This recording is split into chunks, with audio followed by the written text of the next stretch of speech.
All right, welcome to Bet the Edge. I'm Jay Croucher here with Drew Dinsick. We're recording Tuesday afternoon. So when you hear this, we're one day away from NFL season kicking off, which is why I have my Darren Williams Utah Jazz jersey hanging behind me for the occasion of Ravens Chiefs.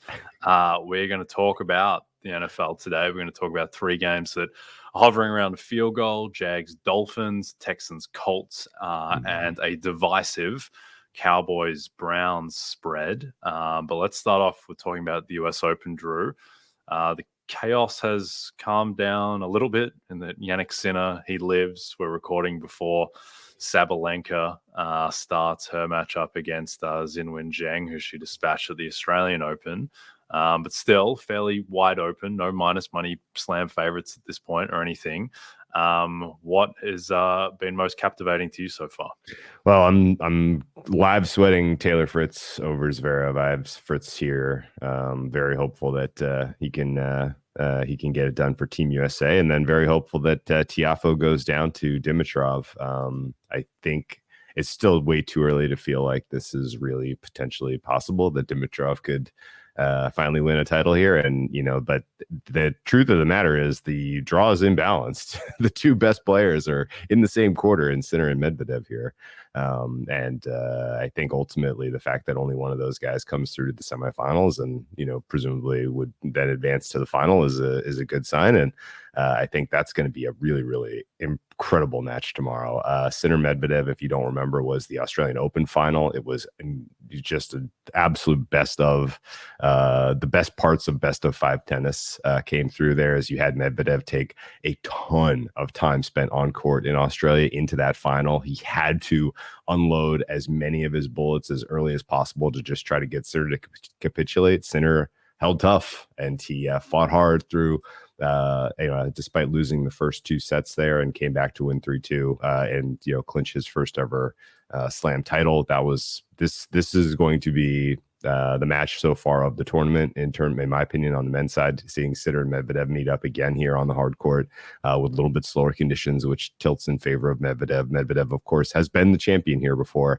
and even though he has one of the most bizarre and inglorious statistics, which is he's never won a title twice, even though he has 21 titles to his name at this point in his career, it still is noteworthy that he has had his greatest success on this particular court.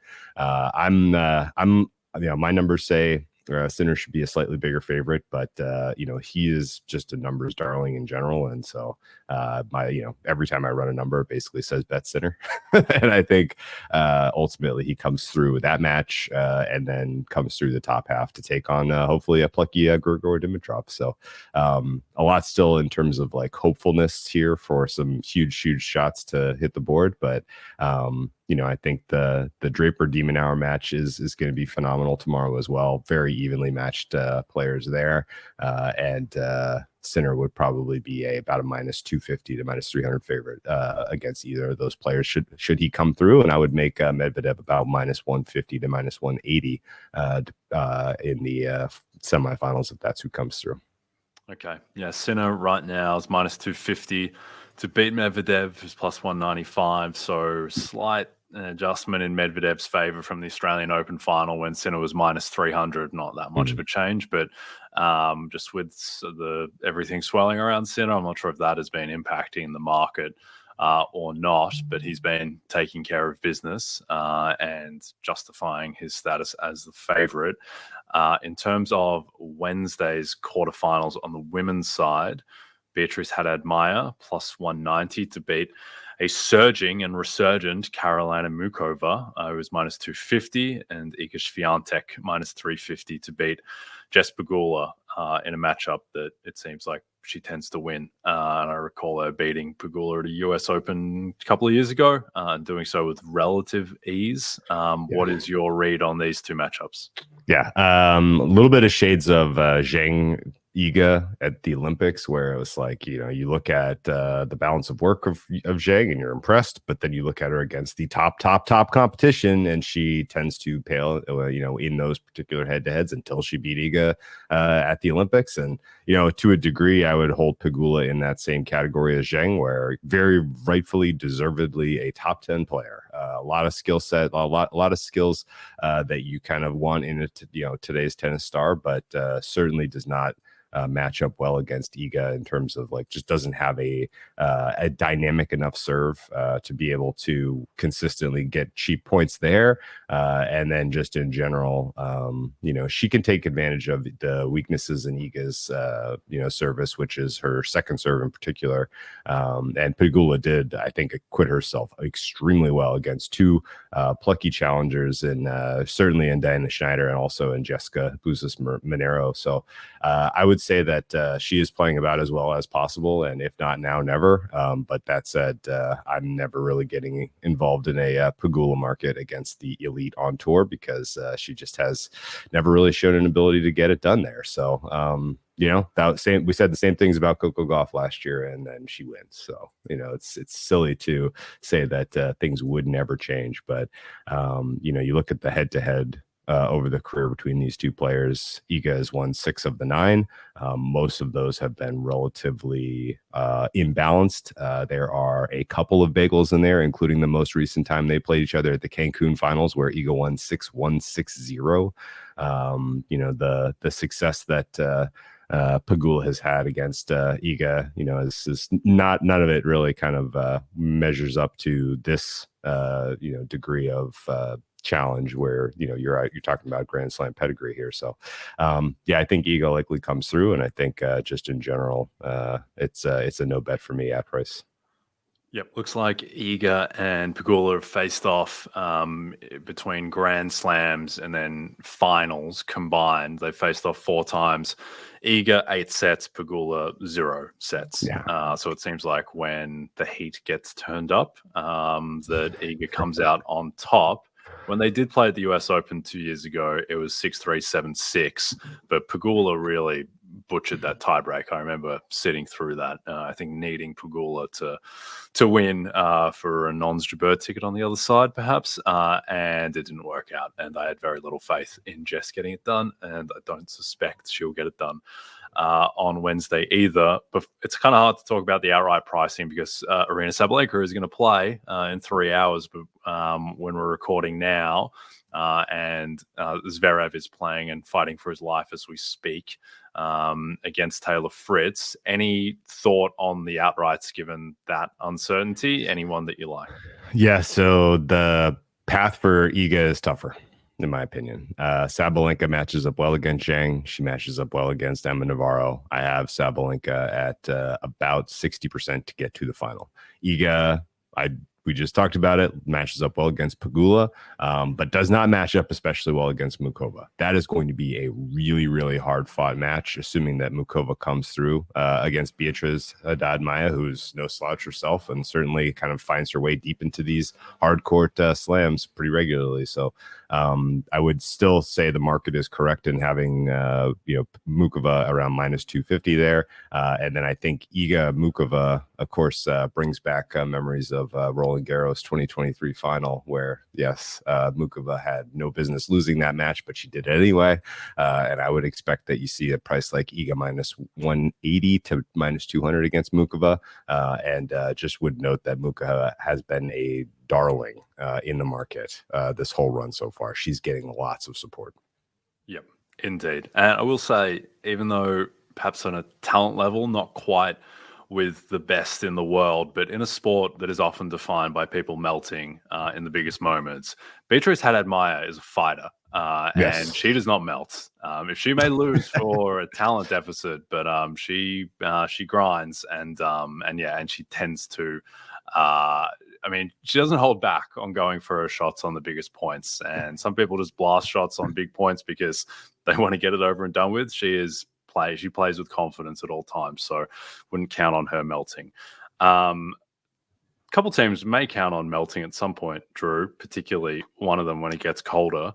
The Miami Dolphins, they play host to the Jags in week 1, Sunday, 1 p.m. Eastern game. The Dolphins are 3.5-point favorites. The total is 49. Where do you want to start with this one? What's most compelling about this matchup? Well, I bet the side and the total. So I guess let's start with the side. Really, really fun matchup. And again, great to be talking about actual, game handicaps here. Miami has, I think, cooled in a lot of ratings and a lot of eyes of a lot of the originators in the space, because they have really not come together especially well.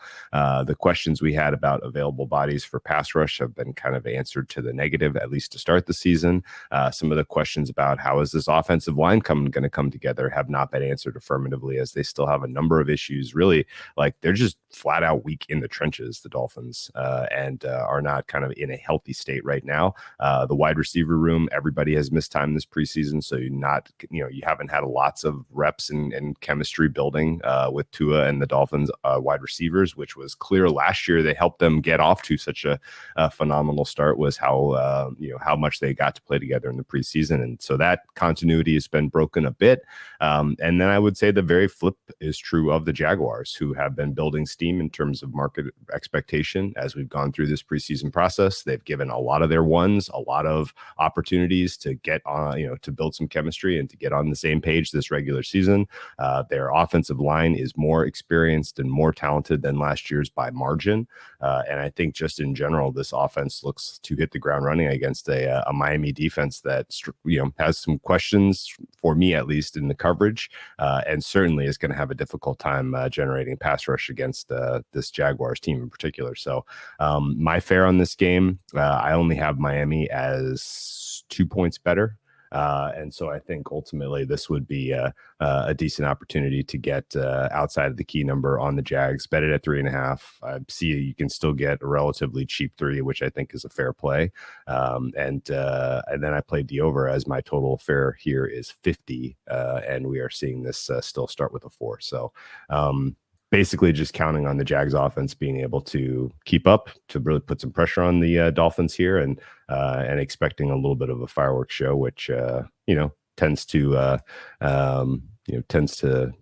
be the this general expectation as I look at Jags games this whole season, honestly.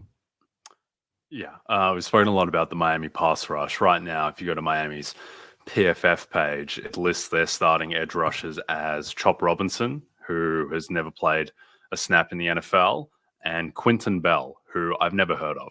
I don't know who that person is. He didn't play a snap in the NFL last year. He was a 7th round pick in 2019. And so, Jalen Phillips is there, but should be somewhat rusty, you would think, and perhaps lacking in a bit of explosiveness coming off the Achilles. Bradley Chubb is on the PUP list, so those are concerns. The secondary has been remodeled a little bit without Xavier Howard, and I think that biggest concern in a way outside of the edge rush is that interior of the offensive line, where there's a lot of concern. I think this is a machine that needs to be very well oiled. And if the offensive line becomes a weakness, and I don't think it's necessarily like a weakness now, it's just that if Teron Armstead misses time, which he does every year, in the past they've been able to kind of keep the show going without him enough. But if he were to go down now, then it starts to get really dicey. And I'm not sure that it looks like the explosive all-world show on turf that it has in previous years. With the Jags, I think the most interesting aspect of the Jags is that I think Trevor Lawrence, who has kind of become... afterthought is a bit strong, but like you never hear anyone talk about, oh yeah, Trevor Lawrence is my long shot pick for MVP or whatever, the way that people say that about Caleb Williams or Anthony Richardson or whatever. He's just kind of faded a little bit into the NFL painting. And I think with Lawrence, he's had 3 years in the league, and I think he is young enough where you have to still regress a bit to the fact that he was a generational prospect coming out of college. And also you have to factor in that year 1 was a complete debacle with Urban Meyer. And then year 3, last year, Lawrence was injured the whole season. He's just constantly banged up with his knee, his shoulder, getting concussed. The offensive line was a mess. The whole offense just seemed off kilter. And in between that, in his second year in the league, he led the team from 3 wins to 9 wins. He was 10th in EPA per play and seemed, on track to be a guy who was going to be a perennial MVP candidate. And so now, I don't know, I think if you ask most people, like, where does Trevor Lawrence sit in NFL QB rankings, like 13th, 14th, whatever, I think that would probably be your most common answer. Like, there are worlds where this is still a top 5-7 guy, and now he has Brian Thomas Jr., he has Christian Kirk, who should be healthy on average, improved O-line. And I think maybe the most compelling part of the Jags overall, though, is that I think there are worlds where this could be like a top 8-10 defense, which, again, I think goes a little bit under the radar, but quietly, like, they don't have a great deal of flaws. They're just solid at every level. Josh Hines-Allen has kind of turned into a star. Trayvon Walker theoretically still has upside. What do you think of the scope of this team, like winning the division or being a 12-win team, or do you think that they're more just kind of a slightly above average operation?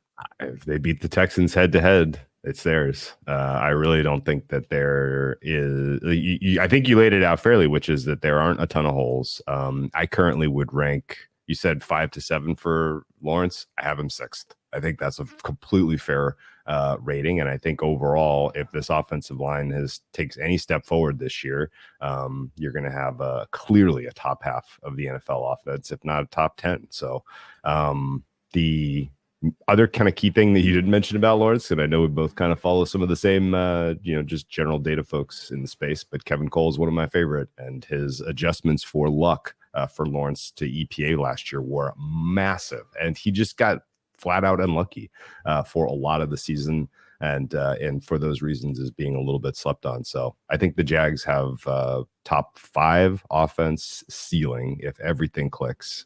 Top 10 is likely for me. I would make them right now a little bit on the outside of the top 10 as I just currently rate this team. And then the defensive side of the ball is maybe more of a story about Ryan Nielsen and how long it takes for the guys that they have in this in that room to kind of find their legs under them in a new scheme, because it's very different from what they were running last year. So I think the defense has room to grow, and I think the offense is going to surprise a lot of people. Yep, that's fair. I think the concern with the Jags is just that it just doesn't seem like the most tightly run ship in operation at the moment. I don't understand why, like 3 weeks ago, it seemed like no one knew who was calling the plays, and the way that they just kind of just meekly melted down the stretch last season. Like, why are you losing to the Titans in week 18 with your season on the line and going down like 2 scores? And it just seemed from the position they were in, like at the midpoint of last year, there was a real chance. Well, there was a chance that they were going to be like fighting for the 1 seed, and then they missed the playoffs entirely. And I understand that Lawrence got hurt, and it's like the CJ Beathard show. That, by the way, bringing in like Mac Jones as a competent backup and having the Mac Jones show instead of the CJ Beathard show, should that show ever need to go on air, that's a nice little upgrade, I think, when you factor in the Lawrence, who kind of plays a brazen style and takes hits and may miss time at some point. That's a nice little bump for them. So yeah, don't really know what to think of the Jags, but certainly talent wise, they have an excellent roster, and Lawrence is what gives them upper echelon upside. So interested to see how this one goes. I'm with you. If I had to be on a side, it would be the Jags and the plus. All right, week 1 is here. The season begins with NFL kickoff on Thursday, September 5th, as the Ravens face the Chiefs on NBC and Peacock. The following night, it's Packers v. Eagles in Sao Paulo, exclusively on Peacock.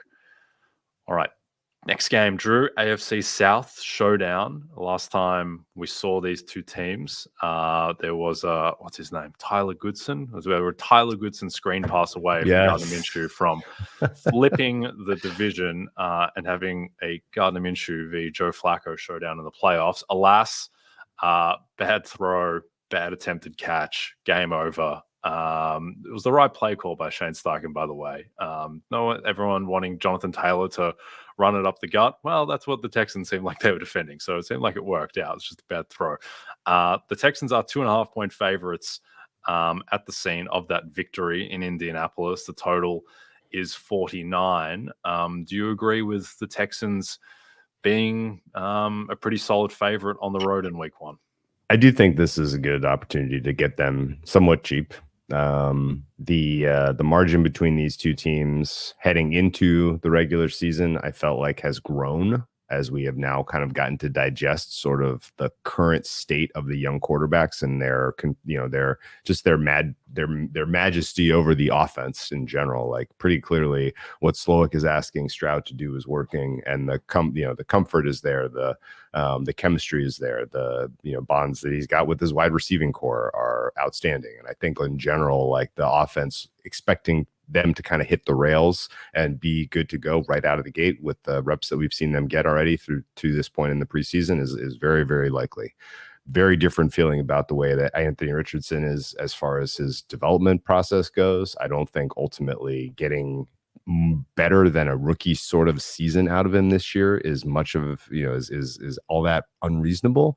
I think the fact that he came in as a very raw prospect and only really got a handful of games to start to get his feet under him last year, to me at least, it looks like that has stunted his development to a degree from what we've seen in the preseason. And I think as you look at the Colts roster, they're telling you two things. Like, they had clear, obvious holes on this roster, and they didn't really address them in free agency, which is what you would do if you felt like your quarterback was going to hit the ground running with this team, and you want to put talent around him so that you can utilize these years of his rookie contract. And so maybe I'm reading too much into this. Maybe I'm reading between the lines incorrectly here, but to me, it seems like the Colts see themselves more in the developmental stage as far as opposed to really chase championship, get high leverage pieces around your young quarterback. So, and that's where the Texans clearly are. They, I think, did a really nice job personnel wise this offseason, putting more talent on, both sides of the ball. And very excited to see if this wide receiver room is the best in the NFL, which it looks like it could be 1 through 3, especially. So it's a very exciting experiment here to see sort of a team that I see as maybe they're approaching the top of their range in terms of market rating in Houston. But and a team in Indy where, will I price this game similarly in December as I would here in September? No. I think once we get more reps with Richardson and he stays healthy, I think you're talking about a very different rating for the Colts in the back half of the season. So for me right now, I make the game close to 3.5. I like the Texans at anything under 3. And the total, I think, is a smidge high, but I get why there's a lot of optimism for both these offenses, and I wouldn't really like anything to do with an under here. So for me, this is a pretty clear, obvious bet on Texans spot, and I think we may have a good laugh come Halloween that they were under 3 points against the Colts once we sort of see the state of these teams, in my opinion. Okay. Yeah, I don't love ever doubting Shane Steichen, given what he was able to achieve last year, and also maybe equally as importantly, what the Eagles look like after he left and what that offense kind of devolved into in the second half of the season. Like, there is a pretty good chance that Shane Steichen is just like Shanahan tier and is just an outlier level offensive mind and is going to put this team in the best positions to succeed. Like, I just like watching Steichen, watching that offense, and I randomly watched a lot of Colts last year, just watching how that offense was structured and the fact that whatever the advantage was, he would just press it over and over again. Like if he had to drop back and throw a lot with Minshew, he would do that. Week 18, Houston, you can't stop the run. Well, here comes Jonathan Taylor to run the ball 30 times for 188 yards on the ground. Like, he will maximize whatever they can achieve, you would think. Defense, like, I don't understand like how they're just fine with Juju Brents being the number one boundary corner on the team. Like, that just wasn't really addressed. And so that makes me a little bit nervous. The linebackers make me a little bit nervous. The D-line should be really good again. But, I mean, it just really all comes down to Richardson. And so they're kind of a difficult team to talk about because, yeah, if he's like the 24th best quarterback in the NFL, then they're not going to go very far, but he has upside to be a top 10 guy in theory because of all the tools, even if he hasn't shown it yet, be it in the NFL or even in preseason. With the Texans, the one thing I keep coming back to, and I don't want to be on like the side that doubts CJ Stroud, because I do think that he is magnificent, and he will be a top 5 quarterback at some point if he's not quite there yet. Do you want to just like pump the brakes a little bit, because this guy was being talked about like a top 5 quarterback last year and like a down ballot MVP candidate before he got concussed against the Jets. Like last year, CJ Stroud was 13th in EPA per play, 13th in PFF grade, 15th in QBR, which are like amazing marks for a rookie quarterback in a situation that I don't think was fine, but I don't think it was amazing with the offensive line, with the injuries that the receivers suffered, particularly when Tank Dell goes down. But at the same time, like, I don't think he's quite there yet as the savior. He may get there, but a lot of his best games were like lighting up. He had the 5 touchdowns against the Bucs, who had no pass defense at all. He lit up the Jags twice, who were like a fine average defense. He destroyed the Colts, again, not a particularly fearsome defense. Now, the counter argument would be that he completely eviscerated the Browns, who had the best defense in the league. But like we've talked about, the Browns are a very weird best defense in the league, where very high variance, and they would give up like 38 points to Gardner Minshew as well. So you can't just like put that to the side. But I'm a little bit concerned that like couldn't do anything against the Jets when they lost 30-6. Really randomly struggled against the Panthers in one of the Panthers' 2 wins of the season against Stroud, both times against Baltimore, which I'm not going to hold against him. I thought Stroud played perfectly fine in that playoff game, but again, wasn't able to do anything in 2 meetings against the Ravens. So I just think that, like, yeah, there's where would I project CJ Stroud to be among quarterbacks this season? Like, yeah, I think he's a top 7, top 8 kind of guy. But the idea that, like, right now, some places he's like 3rd favorite to win MVP. Like, I just need to see a little bit more before we start putting him in the same tier of player as like Josh Allen. Yeah. The big difference is we know Allen is better, but he throws picks. So you have reasons to throw some shade on him. Whereas CJ Stroud threw 500 passes last year and 5 interceptions as a rookie. That's absurd. And you look at the turnover worthy plays, they're not really there. Like, he's, a lot of the EPA stuff that he's kind of leaving on the table is, wise throwaways. And he's playing in a system that's apparently offensive line talent agnostic, based on what we saw last year. They're healthier this year, and they may be even better. And he played with the running attack last year that literally put them into harm's way in terms of the drive success, because they had full-on wasted downs in the first and second down, handing the ball off to Pierce last year regularly. So I think there is a lot of upside still for this offense to be quite a lot better than what you saw for the balance of last year. And the weapons in particular, I think, is what makes it an easy bet on Stroud, combined with the fact that he just doesn't throw any picks. Like, this looking a lot like what, this resembling San Francisco in a lot of ways, here in Texas, is sort of the running expectation, considering how much talent is on this team. If CJ Stroud plays mistake-free football, which we expect he will. Yep. Last thing I will say, I think that there is concern over Stephon Diggs and what he looked like in the second half of the season, where he kind of became a glorified non-entity in the Buffalo offense. Random, and never want to read too much into this stuff, but and I think he's fine with me saying this. I think he said it on our fantasy football show, but my friend Matthew Berry was in a fantasy draft with someone who is close to CJ Stroud, and this person reached for Stephon Diggs in the 3rd round when Diggs is going in like the 6th round, took him above Nico Collins, with the implication that he is like, he is like back, and that he's going to be a target monster and all of that. So read into that what you will, but I think that I would expect that Diggs is going to look a lot better than he did in the second half of last season, where I just don't understand. There had to have been stuff going on behind the scenes, because it just made no sense. Like, they're pulling him off the field on like crucial 3rd and 10s against the Eagles with the season on the line. Like, it just didn't make any sense at all. Like, it's just going to go down with like Sherfield and young Khalil Shakir. Like, didn't really check out. So I think he'll bounce back. I was in a Diggs wormhole, watching every kind of like specific target, and there were so many instances in the last half of the season where he would just like kind of get hit and something was going on, like hernia, maybe sports hernia or ab. Like it was never on the injury report, and whatever he was doing was getting, was not well publicized. But he did not look great last year to me, and I think that was more of it than it was him hitting the aging curve. But we'll see. Okay, fantasy football season just got $1 million better. Drew, create or join a private Yahoo Fantasy League and enter the $1 million NBC sweepstakes, plus earn extra entries to win when players on your fantasy roster score a touchdown during an opening weekend game on NBC or Peacock.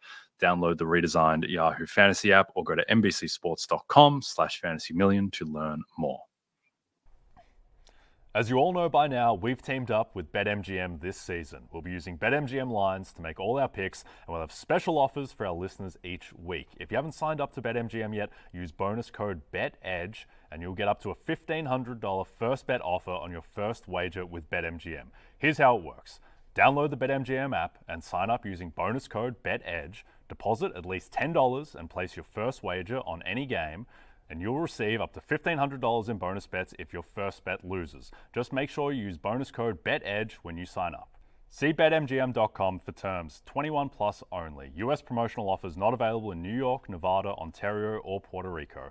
Gambling problem? Call 1-800-GAMBLER. Available in the U.S. Call 877-8-HOPE-NY or text HOPE-NY 467-369 in New York. Call 1-800-NEXT-STEP in Arizona, 1-800-327-5050 in Massachusetts, 1-800-BETS-OFF in Iowa, 1-800-981-0023 in Puerto Rico. First bet offer for new customers only, subject to eligibility requirements. Rewards are non-withdrawable bonus bets that expire in 7 days in partnership with Kansas Crossing Casino and Hotel. Don't forget, if you haven't signed up for BetMGM yet, use bonus code BETEDGE and get your $1,500 first bet offer today. Okay, let's close out, talk about what to me is the most confusing spread of the opening week. And I'm not saying it's wrong, just saying it's confusing to me. The Browns are 2.5-point favorites at home to the Dallas Cowboys. The total is 41.5. Now, this line kind of implies that the Browns are a better team than the Dallas Cowboys, the same Cowboys team that finished fourth in DVOA last year, had Dak Prescott finishing second in MVP. They were, like 7-point favorites against the Packers in round one of the playoffs. Against the Browns team that has whatever is left of Deshaun Watson at quarterback. Does this line make sense to you? It does not. The first two games we talked about were easy, Jay. You got a clear team that was on the buy and a clear team that was on the sell, and you're on the right side of a key of three. This one is much tougher. And I don't tend to agree with the market current pricing for either of these teams. Now, when the schedule was released and numbers went up, the Cowboys were favored in this game. And I think we did a little bit of that's weird. Why would the Cowboys be favored, considering all of the questions really are revolving around that side of the ball? And and then as we've gone through the whole preseason, and the Browns have taken money consistently, and this is now tickling where it looks like you may see a 3 at some point here for Dallas, which amazes me. But in the time that has passed, almost all of my Cowboys questions have been answered, and generally positive answers. And all of my Browns questions have now kind of come to the forefront as far as what is the health and state of Deshaun Watson, and what is the health and state of this offensive line? Who are the difference makers on this Browns offense that are going to be able to find any success against the Cowboys defense, which I hold very, very high regard. And I think the kind of the key and obvious takeaway is this should have come back to about a pick'em here. My fair price on this game is a pick'em, and I'm inclined to wait here and see what the best possible money line price for the Cowboys is, because right now, as a plus money endeavor, I'm in. I think this Cowboys team looks way oversold by market, and I get it. Like if you have a long-term kind of pessimism about the Cowboys ultimately doing anything this season, I'll listen to those arguments. But as they're currently at full strength and just in general, potentially, upgraded on defense with Diggs back, I think that this is a little bit of a situation like what we had with the Rams a couple of years ago, where you can point to the fact that they're stars and scrubs and kind of postulate, well, what if the stars are hurt? And then all of a sudden, this is going to be a bad team. Okay, yeah, that's fine. Well, they're not hurt. They're healthy, and they actually look quite strong. And I think in general that the questions about the offensive line for the Cowboys seem to have been answered positively with the way that their two rookies are playing. And yes, I've heard a lot of people make cases that the injury to Deron Bland is going to matter for the Cowboys. But I look at their schedule, and there's a lot of teams that just have one wideout who you have to be concerned about. And I think Diggs would be an upgrade over what they had cornerback play last year. So I think this defense could be quite good. And I like their matchup against Deshaun Watson, who might be quite bad. We never saw Deshaun Watson put together consistent football last year. And now the shoulder injury and the stuff that I've seen of him from camp so far has looked really, really suspect. So the Browns defense is at home. They're monsters at home. That was borne out throughout the, kind of consistently last year. But I don't know that I see this unit kind of being able to consistently generate enough pressure on Dak to really derail the Dallas offense to the tune of their defense not being able to keep this one well in reach to get a win. And I think ultimately this price is going to look pretty silly as we kind of get more information about both the state of these teams. Okay. Yeah, this is the type of line that you look at, and I don't like the phrase like Vegas knows something, because Vegas generally doesn't know anything outside of like smart people betting a lot of money at the book and then kind of telling them by implication. But this is like, it just looks so wrong. And I guess the argument against the Cowboys is that they just weren't perhaps all that good last season, and they were one of seemingly usually it gets overrated, the idea that, oh yeah, this team, like their underlying stats are awesome, but it's because they blow out bad teams. Well, normally blowing out a bad team is a pretty solid indicator that you are a really good team. But perhaps there is something about this Cowboys team and its strengths and weaknesses that just lend itself to front running, where last year, when you look at the top 13 teams by DVOA, the Cowboys played 5 games against those teams, which kind of that's the first thing that's crazy. They played 18 games in their season, including the playoff loss. They only played 5 teams that were in the top 13. They went 1-4 in those games, and the one win they lost to the Detroit Lions, but the ref made the wrong call, and so they won. So they really, and also the losses, they got absolutely destroyed they lost by 32 points to the Niners. They lost by 21 points to Buffalo as Dak coughed up the MVP.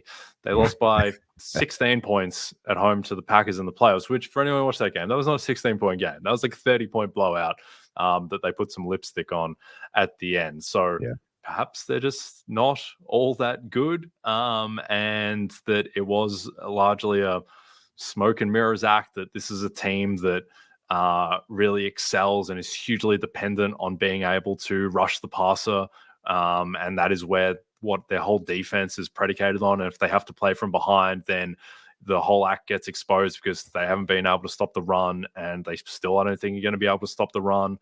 So yeah, there's a lot going on here with this team. I agree. The fact that like Guyton and Beebe look like they're going to be good on the offensive line. And I mean, let's see how they go against Myles Garrett and co. But early returns in the preseason and camp have all been promising.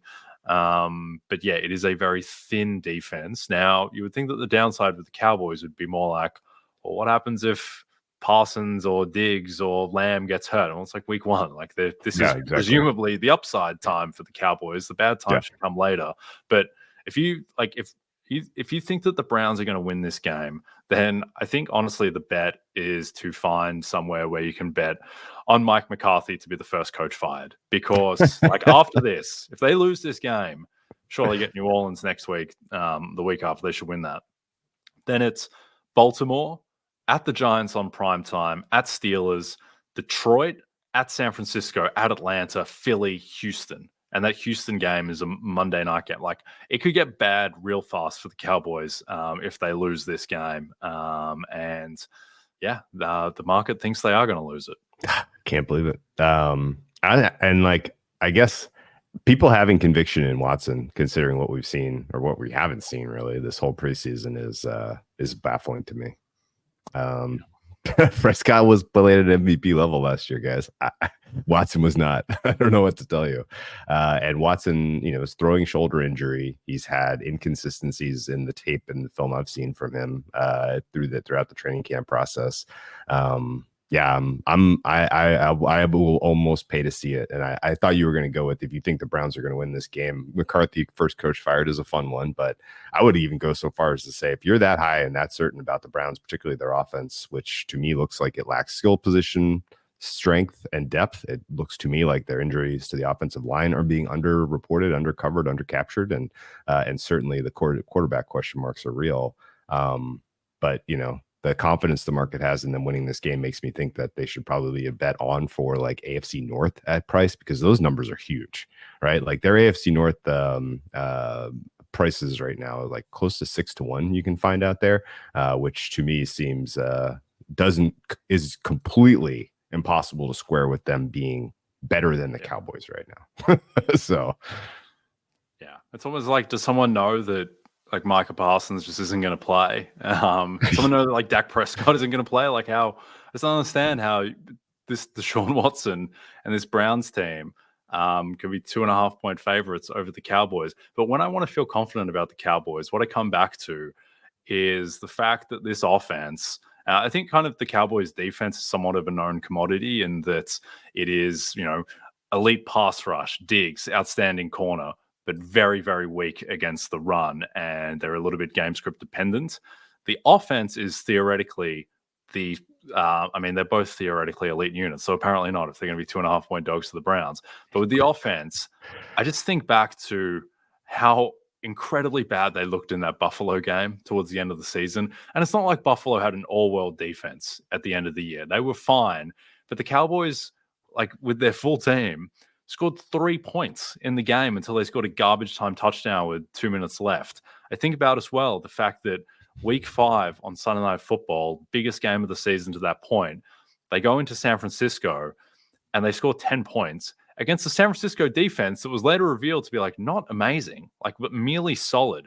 And the fact that going outdoors against semi-real defenses, that they just absolutely capitulated, that does give me some fear that like they show up in Cleveland and it just looks like those games did, and it doesn't even matter that Deshaun Watson isn't any good, because the Browns can just run the ball against this putrid Cowboys run defense and just win the game 21-13 or whatever. So that would be my fear. I guess for me, the Browns got a little bit lucky last year in a lot of the ways they were perceived, because they're, a lot of the opposing quarterbacks that came through Cleveland were backups. And yes, they did it against Brock Purdy, and Brock Purdy made everybody, embarrassed everybody else. But, you had a breakout season from Denzel Ward. You had, just incredible, chemistry across that D line. But there are definitely weak spots as I look at this depth chart right now, particularly in the secondary. And if I know people kind of look at the skill position group for Dallas and it's like, CeeDee Lamb and a bunch of guys, but Tolbert has flashed enough in preseason so far, and Cooks I know can at least provide a deep threat that you can put pressure on guys like Martin Emerson Jr. and Greg Newsome. So I think ultimately a game script that can provide enough protection for Dak to pick apart the second level of this unit and throwing away from Denzel Ward is enough for me to believe that they can get to 20 points, which is what I think they're going to have to do to win this game. Yep. A little bit worried that Denzel Ward just kind of gobbles up a rusty CeeDee Lamb, and it's Dak looking for Brandon Cooks and Tolbert, and then in the end just looking at Myles Garrett's face mask, and then poorly for Daiquiri, but we will see. All right, we are done for today. Don't forget to check out NBCSports.com for more information to help you with your wagers. Thanks to those watching on the NBC Sports YouTube channel. If you're listening to us in podcast form, don't forget to rate and subscribe. And also a reminder to find all your favorite NBC Sports shows on Amazon Music. Just head to amazon.com/NBC Sports. From myself and Drew, we will see you soon.